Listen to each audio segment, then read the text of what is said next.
అధ్యక్ష వర్గానికి, వేదిక మీద ఉన్న ప్రజా సంఘాల నాయకత్వానికి, ఇక్కడికి వచ్చిన వివిధ జిల్లాల నుండి, వివిధ గ్రామాలు, మండలాల నుండి వచ్చినటువంటి ప్రజా సంఘాల నాయకత్వానికి, ప్రింట్ మీడియాకు, ఎలక్ట్రానిక్ మీడియాకు అందరికీ కూడా పేరు పేరున ఐద్వా రాష్ట్ర కమిటీ తరపు నుండి నమస్కారం. నిర్మలా సీతారామన్ గారు ప్రవేశపెట్టినటువంటి బడ్జెట్ మహిళా సంక్షేమ బడ్జెట్ కాదు. మన ముందు చెప్పినటువంటి అనేక మంది నాయకులు, విద్యార్థి, యువజన, దళిత, గిరిజన, కార్మిక సంఘం, రైతు సంఘానికి సంబంధించినటువంటి బడ్జెట్ కాదు. ఇది కార్పొరేట్ అనుకూలమైనటువంటి బడ్జెట్ తప్ప పేదల సంక్షేమానికి సంబంధించినటువంటి బడ్జెట్ కాదు అని ఈ బడ్జెట్ కి సంబంధించినటువంటి దాని మీద ఇక్కడికి వచ్చినటువంటి మీ రథసారథులు మీరు దీని మీద గ్రామాల ప్రజల్ని చైతన్యం చేసి పోరు బాట పట్టే విధంగా కేంద్ర ప్రభుత్వాన్ని మెడలు వంచి బడ్జెట్ ని కేటాయించే విధంగా మీరు పనిచేయాల్సినటువంటి అవసరం ఉందని ఈ సభ, ఈ ప్రజా సంఘాల పోరాట వేదిక ఆధ్వర్యంలో జరుగుతూ ఉంది.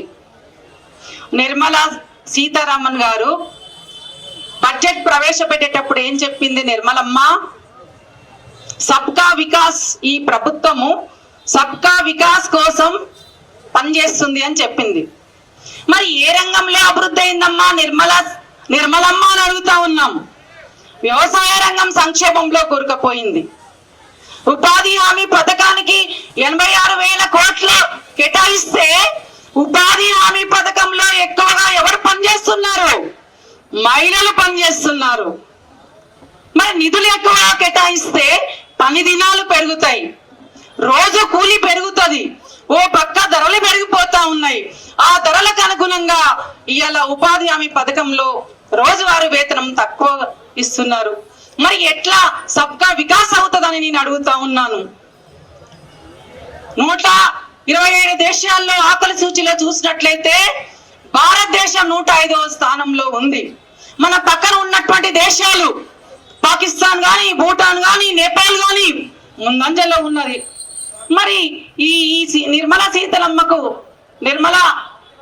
నిర్మలమ్మకు మరి కళ్ళుండి కనిపిస్తాం లేదా ఇదంతా అని నేను అడుగుతా ఉన్నాను. మరోపక్క విద్యార్థి సంక్షేమం పైన, యువత సంక్షేమం పైన, మహిళల సంక్షేమం పైన దృష్టి సారించి పనిచేస్తామని చెప్తా ఉంది.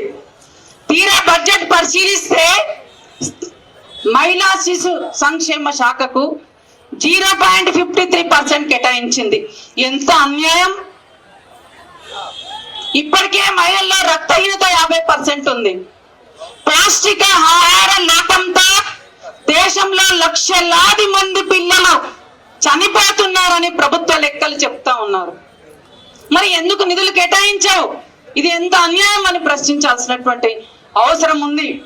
అంగన్వాడీ కేంద్రాలలో దాదాపు 8 కోట్ల మంది 3 ఏళ్లలోపు పిల్లలు ఉన్నారు. ఆ పిల్లలకు ఇవాళ అంగన్వాడీకి సంబంధించినటువంటి పోషక్ 1, పోషక్ 2 దాంట్లో నిధులు తగ్గించారు. ఈ అంగన్వాడీ కేంద్రాలను ఎందుకు పెట్టారు? గర్భిణీ అయినటువంటి స్త్రీకి మంచి ఆహారం అందిస్తే పుట్టే పిల్లలు క్షేమంగా పుడతారు, బరువు దగ్గ ఎత్తు పుడతారు.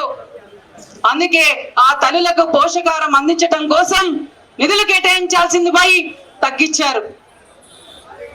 పౌష్టికాహారానికి సంబంధించినటువంటి దాంట్లో కూడా 3% పెంచారు. ఆహార భద్రతకు సంబంధించినటువంటి దాంట్లో కూడా కోతలు పెట్టడం జరిగింది. ఇది ఎక్కడి అన్యాయం? తెలంగాణ రాష్ట్రంలో 8 మంది పార్లమెంటులో బీజేపీ ఎంపీలను తెలంగాణ బిడ్డలు, తెలంగాణ ప్రజలు గెలిపించి పంపిస్తే, పార్లమెంటుకి పంపిస్తే తెలంగాణకు అన్యాయం జరుగుతూ ఉంటుంటే ఏం చేస్తున్నారు? నిద్రపోతా ఉన్నారా? గట్టు బిక్తా ఉన్నారా అని నేను అడుగుతా ఉన్నాను బీజేపీ ఎంపీలను. ఎందుకంటున్నాను? బిఆర్ రాష్ట్రానికి అనేక వరాల జల్లులు కురిపించారు. గ్రీన్ ఫీల్డ్ పోర్టు, అట్లాగే మకాన్ బోర్డు, అనేక పథకాలు, అక్కడ ఐఐటి సంబంధించినటువంటి విస్తరణకు నిధులు IIT 4 విస్తరణకు సంబంధించిన నిధులు కేటాయిస్తే తెలంగాణకు అన్యాయం జరుగుతుంటే చేతులు ముడుచుకొని కూర్చున్నారు. అందుకే భవిష్యత్తులో మనందరం ఆహార భద్రత కోసం, సామాజిక భద్రత కోసం అందరూ పెద్ద ఎత్తున ఈ బడ్జెట్ పెంచే విధంగా మనం పోరాటం చేయాల్సినటువంటి అవసరం ఉంది. సమాజంలో సగభాగం ఉన్నటువంటి మహిళల నివారణకు సంబంధించింది బడ్జెట్ లో వాళ్ళ రక్షణ కావచ్చు, సామాజిక భద్రత కావచ్చు, పునరావాసానికి కావచ్చు 50% నిధులు తగ్గించినావు. ఎంత అన్యాయం! మహిళ ఓట్లు వేసుకుంటావు, గెలుస్తావు, మహిళకు అన్యాయం చేస్తుంది ఈ బీజేపీ ప్రభుత్వం. అందుకే మహిళలు తలుచుకుంటే, మహిళలు కోపగిస్తే నీ ప్రభుత్వం దిగిపోక తప్పదు. లెన్లో ఒక మాట అంటాడు, మహిళలు పాల్గొన్న ప్రతి ఉద్యమం సక్సెస్ అవుతుందని. అందుకే ఈ ఉద్యమాల్లో మహిళల్ని ముందుకు తీసుకురావటం కోసం, మా వంతుగా చైతన్యం చేయటం కోసం ప్రయత్నం చేస్తాం. తెలంగాణ సాయుధ రైతాంగ పోరాటంలో అంచివేతకు వ్యతిరేకంగా, దోపిడికి వ్యతిరేకంగా మహిళలందరినీ బయటికి తీసి చైతన్యం చేసి, అవసరమైతే తుపాకులు ఇచ్చారో, రోకల్ బండులు ఇచ్చారో, ఇచ్చి తిరగబట్టారు. తిరగబడితేనే నవాబు గడిలు బీటలు పడ్డాయి, నవాబు గుండెల్లో దడబుట్టించాం తెలంగాణ సాయుధంగ పోరాటం. అట్లా రకంగా ప్రజా సంఘాల ఆధ్వర్యంలో భవిష్యత్తులో ఈ బడ్జెట్ ని సవరించకపోతే అన్ని వర్గాల స్కీమ్ వర్కర్లు కానీ, అసంఘటిత రంగ కార్మికులు కానీ ఎవరి కూడా ఈ వేతనాల్లో, ఈ బడ్జెట్ లో వేతనాలు పెరిగే విధంగా అనుకూలమైనటువంటి బడ్జెట్ తీసుకురాలేదు. కాబట్టి అన్ని వర్గాల ప్రజలందరూ కూడా భవిష్యత్తులో అందరినీ చైతన్యం చేసి ఈ తెలంగాణ రాష్ట్రం నుంచి ఢిల్లీ దాకా సైరన్ మోగించే విధంగా మన నినాదాలుండి ఆ రకంగా మన ఉద్యమాల్లో ఈ బడ్జెట్ తగ్గించకపోతే ఉధృతం చేయాల్సినటువంటి అవసరం ఉందని కోరుకుంటూ ఈ అవకాశం ఇచ్చిన మీ అందరికీ మరొకసారి ప్రత్యేక నమస్కారాలు తెలియజేసుకుంటున్నాను.